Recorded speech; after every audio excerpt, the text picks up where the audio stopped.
A squat hold is an isometric hold on our lower body. We really want to get this right, so we really activate in around our quad muscles and our groin areas. So from the starting position, feet are outside the hips. From here, you're going to sit down, keep your knees pushed out. When we get down to parallel, so our hips are in line with our knees, we pull our elbows just inside the knee and we use our hands to lever them out and really create some tension around our hip and groin area as well as our quads. So from the side, feet outside the hips, we're going to sit down and back, and then we're going to lever the knees out to create that tension along the groin. And that's a squat. An RDL hold, Romanian deadlift, is a hold where we're going to create tension on the hamstrings and hold in position to get the blood flowing in the area. So our starting position is going to be feet shoulder width apart. We're going to unlock our knees here and we're going to hinge our hips back, back and back until we feel our hamstrings engage. We're going to hold this position then for as long as time specified and then stand back up. From the side, shoulder width feet apart, unlock our knees, hips go back, back, back, back, and our knees stay where they are. We're going to keep our feet planted down and hold this position for as long as specified. You should really feel it on your hamstrings. If you're not, just try and push back further with the hips. If your knees start to drift forward, we're starting to load our quad muscles and it becomes more of a squat type movement. So to really engage the hamstrings, we keep our knee directly over our ankle and really hinge the hips back in the movement. And that's your RDL hold. A prisoner squat is a simple squat variation where we're going to keep our hands out as if we're handcuffed. From here, we're going to sit down in the squat position and then drive back up. So feet outside the hips, toes slightly pointed out, arms out, squat down and drive up. And that's your prisoner squat. Lunges are a quad dominant squat variation where we're going to lunge out with one foot, out, keep our knee over our ankle, sit down with the back leg and step back up. On the other side, out, keep your knee over your ankle, back knee down, squat back up, keeping our torso upright throughout. From the side, we're going to lunge out, down, squat back up, out, down and back up. And this is our lunge, alternate lunge. Calf raises are a nice simple exercise to activate our calf muscle on the back of our lower leg. So starting position is feet about shoulder width position. You're going to focus on pushing through your big toe and the ball of your foot here. So in around these areas, rather than the weight shifting out onto your little toes. So from here, stand nice and straight, push up through the big toe and the ball of the foot, keep nice and sturdy and back down. From the side, feet shoulder width, you're going to push up, squeeze, back down, up, and back down. So small little squeeze at the top to really engage the muscle and it's a nice activation. Squats are one of your lower body compound movements, meaning we're going to engage more than just one muscle when we're doing it. One of the biggest and strongest movements the body can complete, and being able to do a body weight squat efficiently is super important. Our starting form should be feet just outside the hips to create some room for our hips to sit down into the squat. I like to keep my toes slightly pointed out, and most people will, to engage that extra mobility at the bottom of the squat. From here, we're going to sit back slightly and we're going to keep our knees tracking over the toe and sit down and then drive back up from the outside of the knee. From the side, feet just outside, toes slightly pointed out, and we're going to track that invisible line with our knee over the toes out at an angle to give our hips space to sit down. So back, out, and drive up. To get a really good squat, we want to get this hip crease here in under the knee, which means we're breaking parallel, and then drive up and keeping our torso as upright as possible throughout the movement. Any questions on the squat? Just ask. RDLs, or Romanian deadlifts, were created to allow us to train an eccentric movement on the hamstring under tension to get a really strong deadlift and really build up the hamstring strength. So our starting position for these is feet are about shoulder width apart. We're going to unlock our knees, and from here we're going to do what's called a hinge. So we're going to hinge our hips back towards the wall. So back, back, back, back, back. Keeping your chin tucked down so we have a neutral spine. I'll show you from the side in a moment. And you're going to pull back up. So it's back, back, back, back, and then pull up. From the side, feet shoulder width. You're going to unlock the knees, keep your chin tucked down, push back, back, back, back. Then pull the hips right through, and back again, and through. So that's your RDL movement, or Romanian. Squats are a really good lower body squat variation to really engage our quad muscles. So from your starting position is down on the ground. We're going to bring our front ankle under our knee, our back knee under our hip, and we're going to have our toe dug in at the back. I'll show from the side in a moment. From here, we want to keep our torso nice and upright, hands together, and you're going to stand up and then bring your knee back down and back up and down.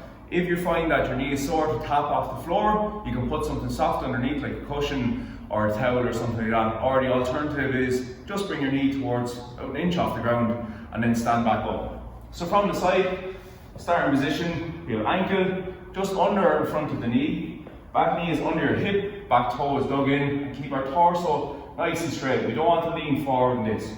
So stand up nice and straight, and then stand, bring the knee back down, and up. And that's our split squat. Single leg glute bridge is a hamstring dominant movement, similar to a glute bridge, but we're really going to isolate each hamstring individually and get some really good work in. Our starting position is on the ground, so we lie flat on our back. From here, you're going to bring one heel right in towards your bum, you're going to bring the other leg straight up. Push your knees together, so you've really pushed them together and keeping them nice and straight. Lie flat on the ground. From here, you're going to push your hips up to the roof and keep everything where it is. So up, down, up, down. You'll really feel this on the hamstring of the leg that's on the ground. The opposite side then, knees together again, up, down, down. And that's called a single leg glute. Single leg calf raises are a great way to isolate each calf individually and add some extra weight onto the muscle. So what we do is we just take one leg at a time and alternate between them, so putting more weight on one side at a time and slightly lifting the other off the ground. Our starting position will be up on one, then back onto the other, back onto the other, back onto the other. So it enables us to get a really good squeeze on each calf individually and get the most we can out of the calf raises. Glute bridges are a lower body dominant movement which is really going to work the glute muscle, which is our back side. It's the biggest muscle, individual muscle in the body, and it's really worth working because it's our main muscle for things like walking and running and loads of other movements. So having a really strong glute really makes a strong hip area, which helps everything else in the body work really well. So we're going to start off by lying to the ground. Heels are going to come right in towards the bum. Your feet are about shoulder width apart. From here, lie flat down, put your hands on the ground. You're going to push your knees up and out, so towards the opposite walls, and your hip area is going to go straight towards the roof. So it's all one movement, up and out, and squeeze at the top. So up, squeeze, and back down. Just to show you from the front, heels are in, hands on the ground, push up, and drive out. So up and out, and then back down. And that's your glute.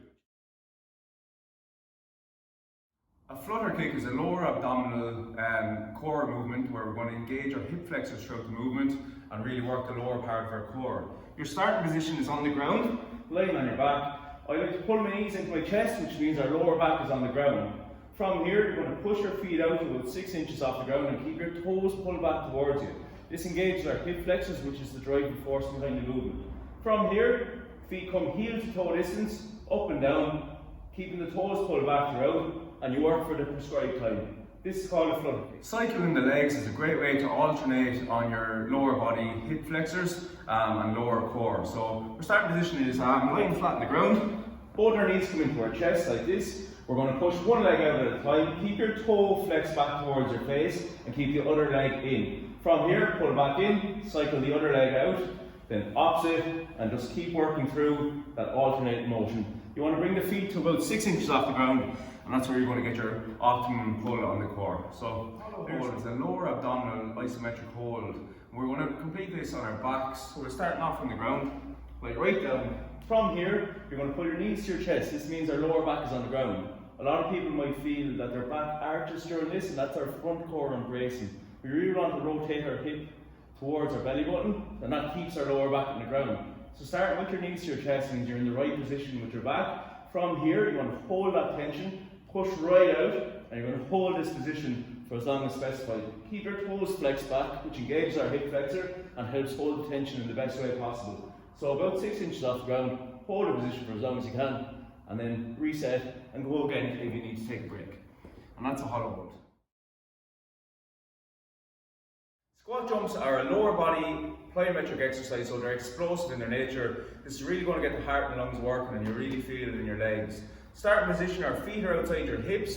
From here, you're going to take a small bend and you're going to jump, and then sit right down and jump again. You want to land on the heel with a soft knee so your hips are able to go straight down rather than landing with a stiff leg and getting impact on the knees.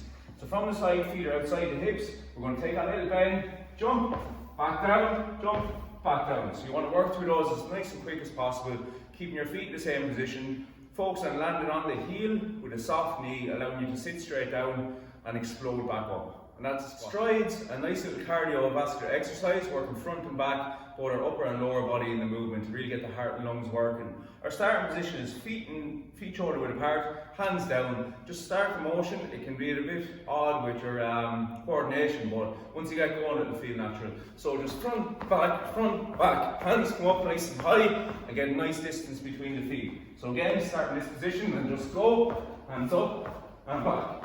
So you really feel a nice little activation on the calves and the upper body, and you get your heart and lungs really raised if you're working nice and fast in the movement. That's your stride. Oblique climbers are a dynamic core exercise. We're going to really work the obliques across our core area throughout the movement. So we're going to start off in our hand plank position, so hands are right under the shoulders. From here, like a mountain climber, except you want to bring your knee across to your opposite elbow to really pull across on the core. So you can work these slow or fast, depending on the exercise type.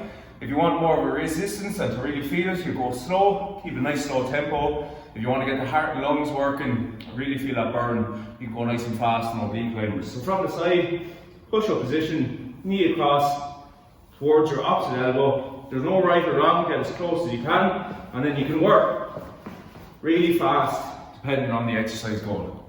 And that's an oblique climber.